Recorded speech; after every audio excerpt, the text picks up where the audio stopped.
Este texto está copiado alrededor de la mitad del siglo primero antes de Cristo, es decir, no sabemos, pero tiene que ser más antiguo.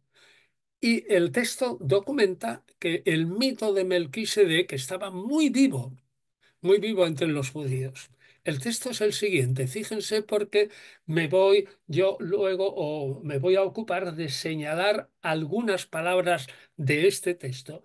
Le dejo que lo lean un momento porque es difícil, de interpretar.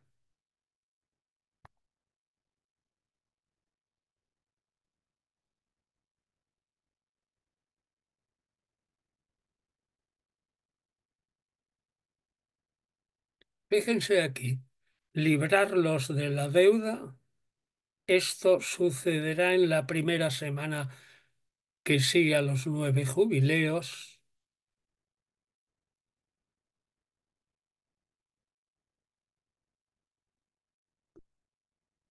Se habla del juicio. Es Melquisedec el que ejecutará la venganza de los juicios, es decir, del juicio divino.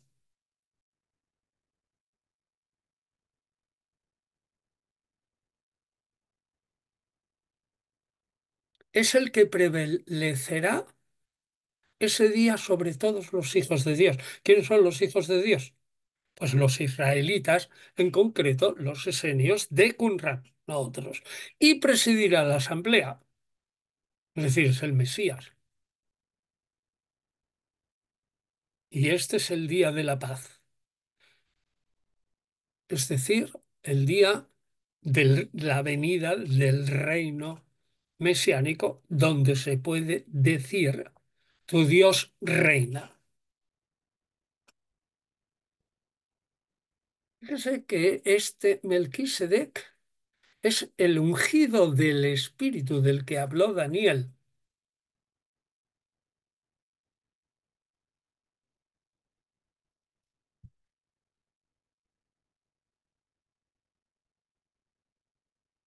Y de nuevo, otra vez, la comunidad ha sido apartada del poder del diablo, Belial.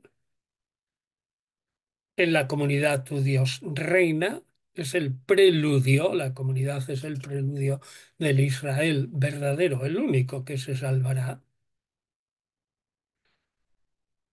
Son los hijos de la justicia. En este texto, ahí lo tienen, versión de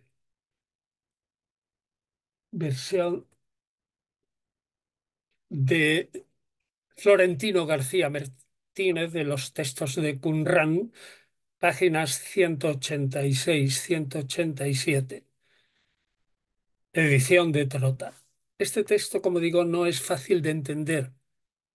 Hay que tener mucho en cuenta esa escatología, es decir, esa ciencia revelada por Dios sobre el fin del mundo de los esenios, que ellos derivan del libro de Daniel también.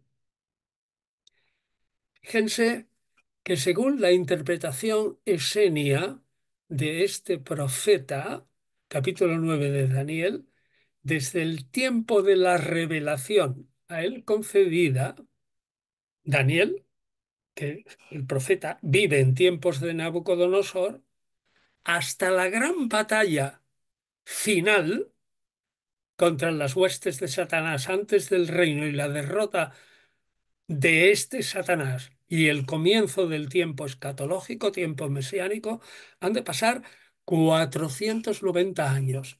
Es decir, que desde Nabucodonosor hasta la época de los esenios, pues han pasado o tienen que pasar 490 años. Pero el texto de Qumran dice que han pasado ya 9 de esos 10 jubileos, ¿eh?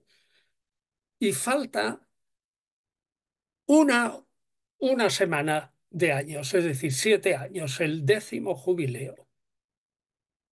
El final, pues, está muy cerca.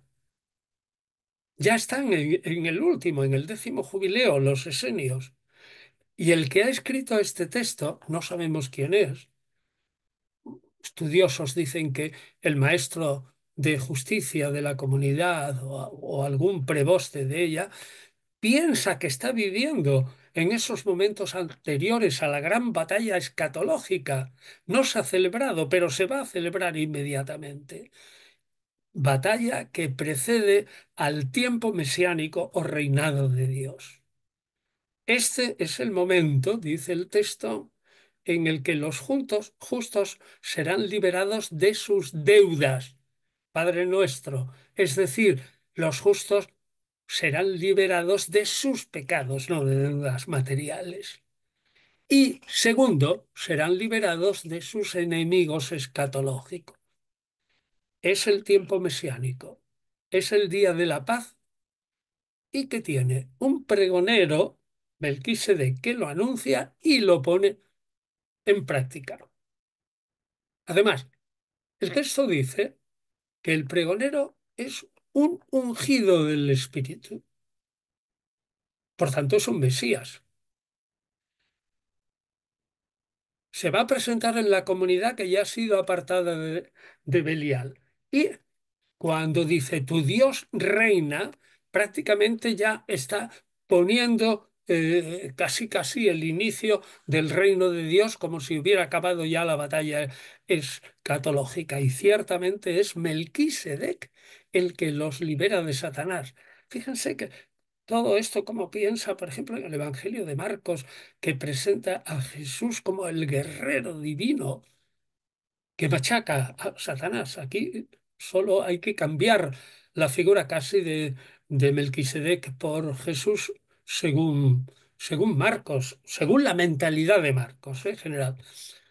Paolo Sacchi, el editor de los apócrifos del Antiguo Testamento en italiano y además de ese libro que yo he citado de una historia de Israel en la época del Segundo Templo, al comentar algunos rasgos de Melquisedec, señala que Melquisedec ya no es un hombre corriente, sino que es un ser sobrehumano, que es semiceleste o celeste, que su tarea es la de conducir a los judíos hacia el camino recto por la conversión, es decir, el camino recto lleva a la salvación. Él es quien proclama la revisión de las faltas pasadas, las deudas, y el que preside el juicio, el que preside la asamblea. Bueno, aquí el texto no es demasiado claro, pero sí es claro que es el que ejecuta la venganza de Dios. Total, repito e insisto, estas funciones son típicamente mesiánicas, pues se tratan de acciones salvíficas y esto está copiado en el siglo primero antes de Cristo. Es decir, que debe notarse ya que tenemos textos antes de Cristo en que la importancia de estas funciones mesiánicas ha crecido enormemente respecto a un posible mesianismo antiguo, no digamos ya de los profetas como Isaías el primero, sino más tarde. Ahora bien, este es un ungido, no es exactamente igual al ungido Mesías Cristo, pero se acerca muchísimo. Es por eso por lo que he traído este texto, porque Melquisedec lo mínimo se puede calificar como personaje mesiánico, agente mesiánico, sacerdote celeste, etcétera. Es personaje humano, porque está con Abraham, es celestial porque viene desde el cielo y es el brazo derecho de Dios que asegura la victoria en el combate escatológico. Y hay otro pasaje unránico que nos permite entrever otro desarrollo autónomo de la esperanza de la venida de un Mesías sacerdotal. Los que conocen ustedes, los que entre ustedes conocen algo de los esenios del Nuevo Testamento, saben que defienden la existencia no de un Mesías, sino de dos, uno de Judá y otro de Leví. Hay